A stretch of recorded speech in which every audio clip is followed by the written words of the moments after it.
हमारा एक सवाल है, वो क्या चीज़ है जिसमें जितनी चीनी डाल लो लेकिन वो चीज़ मीठी नहीं होती? अब वो आपको ही पता होना चाहिए। नहीं, वो हमें अल्हम्दुलिल्लाह पता है, लेकिन आपके हम नॉलेज में थोड़ा सा इजाफा करेंगे।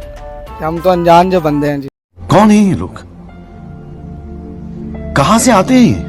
नहीं, आप अनजान है, हम आपके लिए अनजान है, आप हमारे लिए अनजान है। हमने कोई रिश्ता तो करना नहीं है, लेकिन सवाल जवाब आपसे पूछ रहे हैं। Oh my God!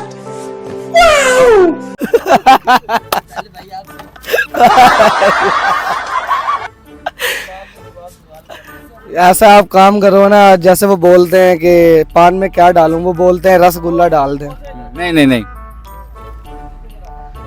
हमको यार इस सवाल का नहीं पता। बिल्कुल आसान तरीन जवाब है, सोचें। चाय में चीनी डालो मीठी होती है? होती है। हाँ? होती है। होती है, होती है। पक्की बात है। पक्की बात। पानी में चीनी डालो मीठी होती है? होती है। दूध में चीनी डालो मीठी होती है? होती है। इसी तरह वो क्या चीज़ है जिसमें चीनी डालो वो चीज़ मीठी नहीं होती?